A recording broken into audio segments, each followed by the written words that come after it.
Hello Pisces, Sun, Moon, Rising, and Venus signs. Kamusta po kayo? Sana po nasa mabuti kayong kalagayan. Welcome back po sa Star Tarot, and kung bago kayo dito, welcome din kayo. Thank you po sa inyong support and I truly appreciate it. God bless you all.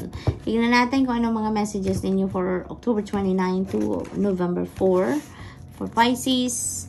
Hail, and time to get out of a situation. And you know what this is, Pisces. If this message resonates with you, ramdam nyo yan, alam nyo yan, na it's about time na for you to let go of that situation. It's time for you to break away from that situation.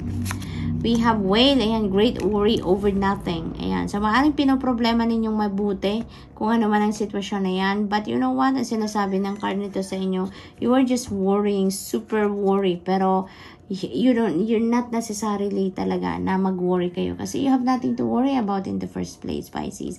Maaaring nag-overthink lang kayo dyan, no?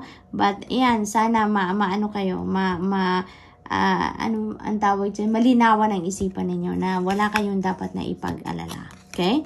Energy of the chain of events that will affect your life. Ayan, so may mga pagbabago dito na mangyayari, no?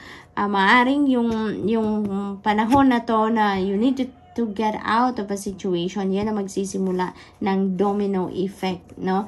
Na mga events sa buhay ninyo na maaaring makakapagpabago ng course of your life, no? But it feels like to me that is for good, no? For your own good.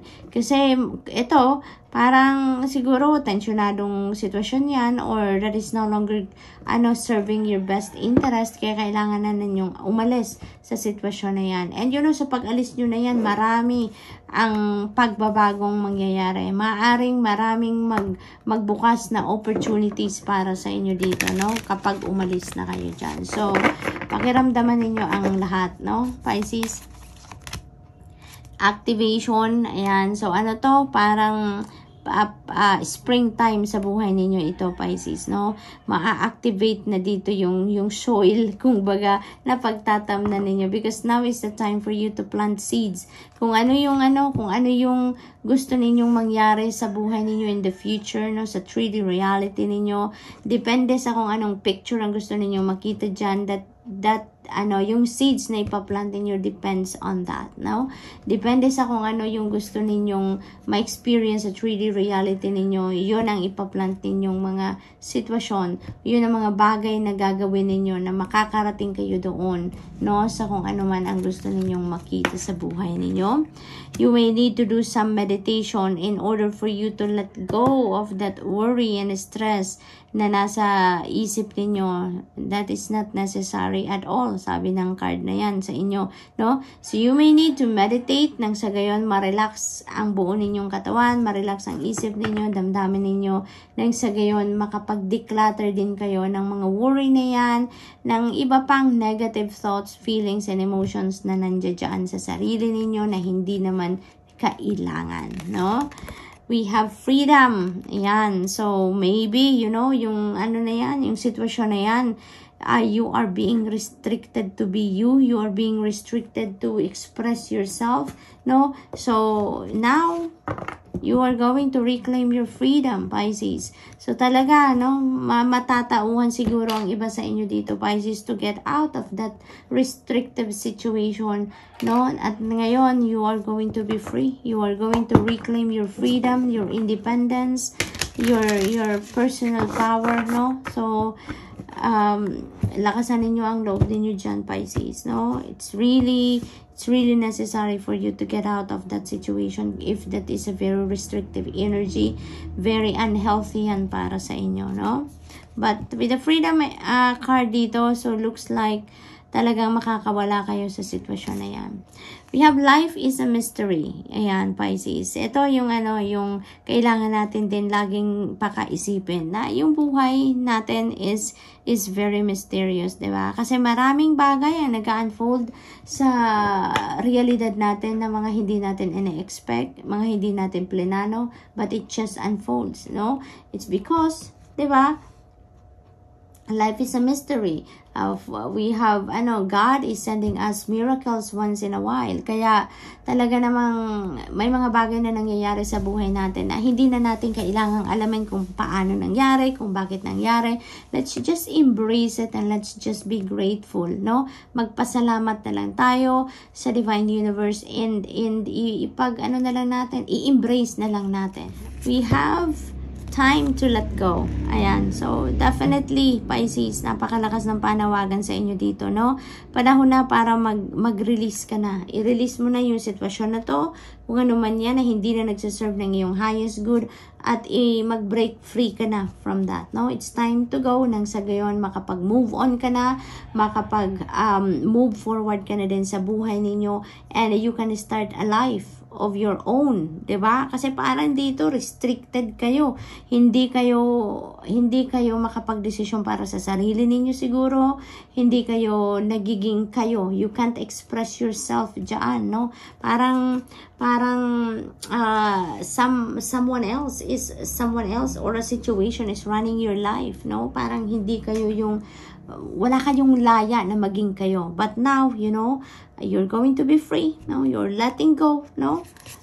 We have turn knowledge into wisdom. And ang dami na ninyong napagdaanan sa buhay. Ang dami na ninyong learnings in life. No? Kaya yung mga natutunan ninyo sa mga life's experiences ninyo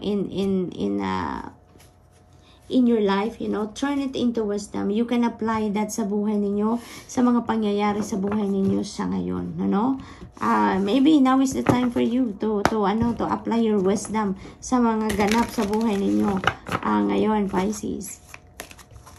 What else? Nurturer of branches. Ayan. So, it feels like to me that you are going to be very excited sa ngayon, You're going to be very excited na magiging malaya na kayo or nakalaya na kayo sa kung ano man ang sitwasyon na yan.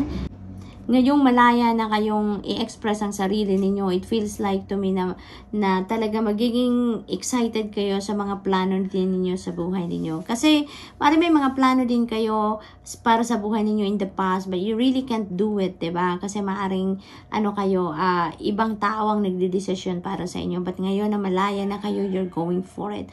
Wala nang makakapigil sa inyo sa ngayon. Wala nang nothing or no one can get in your way sa ngayon. Talagang you're going to do anything and everything in your power ngayon, Pisces, para matupad ninyo kung ano man ang mga pangarap ninyo sa buhay, no? I can feel the passion dito. I can feel the drive. I can feel the determination ng iba sa inyo dito, Pisces, na parang super excited talaga kayong makamit kung ano man yung mga gusto ninyong makamit, no, sa buhay ninyo. Go for it, Pisces. Ito na yung inyong pagkakataon, no? Marami kayong iniisip sa ngayon. Marami kayong pinag-dedesisyonan siguro sa ngayon kung alin yung uunahin ninyo, ano yung ipaprioritize ninyo. Kasi nga, diba, yung parang naipon ang mga plano ninyo para sa buhay ninyo, naipon yung mga ideas ninyo, kaya ngayon parang nalilito tuloy kayo, no? Nalilito kayo kung alin yung uunahin ninyo, kung alin yung ipaprioritize ninyong gawin sa ngayon. But you know what? In times like this na may confusion kayo, Pisces, you have nothing to worry about, no? Mag-tune in lang kayo sa inyong intuition. Pakinggan ninyo ang gabay ng Panginoon sa inyo at for sure maiisipan ninyo kung ano ang para sa inyo sa ngayon. Kung ano yung dapat ninyong unahin or dapat ninyong gawin sa ngayon, What else? We have 5 of fossils. Ayan. So, maybe ang iba sa inyo dito merong nararamdaman na siguro baka baka kulang kayo sa pera, no? Maaring gano'n. Maaring marami kayong plans, marami kayong gustong gawin sa ngayon, simulan na isa katuparan na kung ano man ang mga plans ninyo in the past. But maybe you are lacking in money, no? Maybe you are lacking in resources. But if that's the case, Pisces, huwag kayong mamroblema, no? Huwag kayong mamroblema. Always think positive, no? Breakthrough will come in, definitely. Basta lagi lang kayong nagdadasal, humihingi ng tulong sa Divine Universe. God will send you what you need, no? God will send you what you need. Kaya focus lang kayo doon sa sa kung ano ang gusto ninyo at magdasal kayo at humingi kayo ng tulong sa iba, no? Mag-reach out kayo to people, mag-reach out kayo sa mga taong mapagkakatiwalaan ninyo at sa mga taong alam ninyong tutulong sa inyo or makakatulong sa inyo, no? Always remember that help is available to you, always available to you, Pisces. Kaya sometimes we just need to reach out talaga. We just need to ask for help, okay? And help will be there, okay, Pisces? So that's all I have for you for the week. I hope nakatulong ang mga mensaheng ito in some way. Thank you for watching. Love and light. Namaste.